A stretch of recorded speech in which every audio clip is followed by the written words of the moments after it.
तो ये जो प्रोपोगेंडा किया जा रहा है आज बेनकाब हो गया। और ये भी बात समझ में आ गई कि मैं जब पाकिस्तान से चला था, मुझे मेरे काफ़ी अजीज़ उलमा उन्होंने ये फरमाया कि आप शिया ने कहीं हो जाना उधर जाके।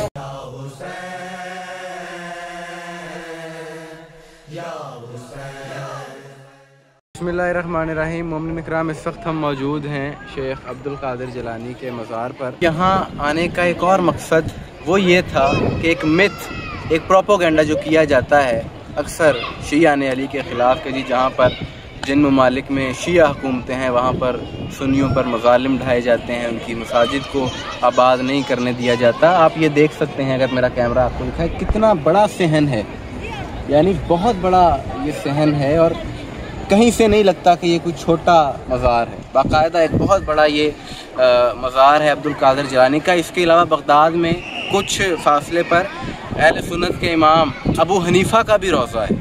तो कहने का मकसद ये है कि ये दिखाया जा रहा है, ये मैं दिखा रहा हूँ सबको कि ये एक शिया अक्सरियत मुल्क है इराक़, जहाँ पर शिया हुकूमत है, मेजॉरिटी शिया है, लेकिन उसके बावजूद बड़े पुरसकून माहौल में ये काम चल रहा है और इंतहाई बेहतरीन तरीक़ों के साथ यहाँ पर इंतज़ामात किए जा रहे हैं। तो ये जो प्रोपोगेंडा किया जा रहा है आज बेनकाब हो गया। और ये भी बात समझ में आ गई कि इन ममालिक में इस तरह की फ़िरक़ावारियत नहीं है, यहाँ पर सब इत्तेफाक और इत्तेहाद से रह रहे हैं। हमारे पाकिस्तान में कुछ ऐसे शरपसंद हैं, कुछ फंडेड मुल्ला, कुछ पेड के जो कहते हैं जी कि निकाह टूट जाता है इल्म देखने से, जुलजना देखने से निकाह टूट जाता है, निकाह बड़ी जल्दी उनके टूट जाते हैं, और फतवे कुफर के ऐसे जैसे कि कोई काम और इन्हें नहीं आता।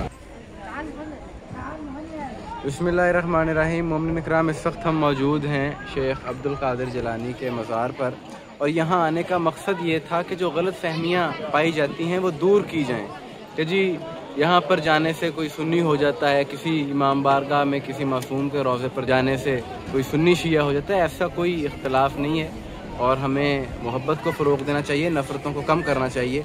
और हमारे काफ़िले में, हमारे ग्रुप में एक बुज़ुर्ग शामिल थे जो कि अहले सुन्नत मसलक से जिनका ताल्लुक़ मुहिब्बे अहले बैत, हर जगह पर उन्होंने बड़ी अक़ीदत और एहतराम से नजराना अक़ीदत पेश किया, सलाम किया और यहाँ पर इन्होंने आके ख्वाहिश का इजहार किया। तो हम इन्हें यहाँ पर लेकर आए हैं और उन्होंने ये भी कहा कि आप भी मेरे साथ हैं। तो मैंने कहा ज़रूर, मैं ज़रूर आपके साथ आऊँगा।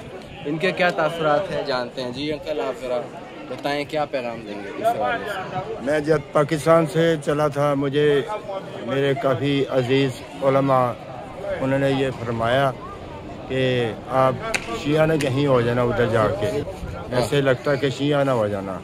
मैंने कहा शिया तो मुझे समझ नहीं आते, शिया क्या तो सुन्नी क्या है। असल बात तो ये है कि हम किस ख़ानदान से तल्लुक़ रखते हैं, किस उम्मत से तल्लुक़ रखते हैं। हमारा तल्लुक़ उस अक़ीदे से है, उस उम्मत से है जिसका सारा घराना अहले बैत है। अहले बैत से हमारा तल्लुक़, अहले बैत से तल्लुक़ नहीं तो हम कुछ भी नहीं है, हम ज़ीरो हैं बिल्कुल। बहुत देरीना ख्वाहिश थी कि मौला अली के दरबार पे जाएंगे, दर पे जाएंगे।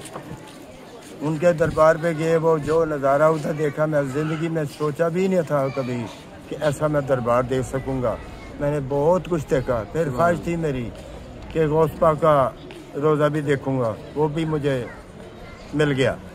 इसके बाद बहुत बड़ी ज़ियारत देखने के लिए करबला मोहल्ला जाएंगे इंशाल्लाह ताला। वो मेरी बहुत ज़्यादा ख्वाहिश है मेरी ज़िंदगी की, मैं मरूँ तो उधर ही मरूँ, मुझे कुछ नहीं चाहिए और सब कुछ मेरा ईमान, सब कुछ मेरा जो कुछ भी है, सब कुछ वो है जिन्होंने इस्लाम की कुर्बानी देकर अपना नाम जिंदा कर दिया पूरी कायनात में। उनका नाम लिखा गया, मुकम्मल लिखा गया। हम तफरका में पड़े हुए हैं, कोई सुन्नी हो गया, कोई शिया हो गया, कोई कुछ हो गया, कुछ हो गया, तरह तरह की बातें सुनने को मिलती हैं। लेकिन यही कि मेरा पैगाम है कि मौला हुसैन के नक्शे कदम पर चलें, जिधर कुछ है अगर चलेगा तो उनका नाम सारी ज़िंदगी सलामत रहेगा, सारी ज़िंदगी उनका नाम रहेगा, जिंदा जवेद रहेगा। कि मौला हुसैन वो हस्ती जिनके बारे में रसूलुल्लाह ने फरमाया अल हसन वल हुसैन सैयदा शबाबुल अहल जन्नह, कि हसन और हुसैन जवानाने जन्नत के सरदार हैं। फिर फरमाया अल हुसैन व मिन्नी व अना मिनल हुसैन, हुसैन मुझसे हैं, मैं हुसैन से हूं। तो मैं समझता हूँ कि ऐसी हस्तियाँ हैं कि जिनके बारे में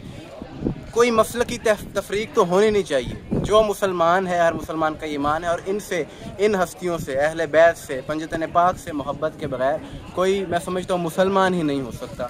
शिया सुन्नी तो क्या। इन्हीं दुआओं के साथ हमें इजाज़त दीजिए, दुआ में याद रखिएगा। अस्सलाम वालेकुम वरहमतुल्लाह।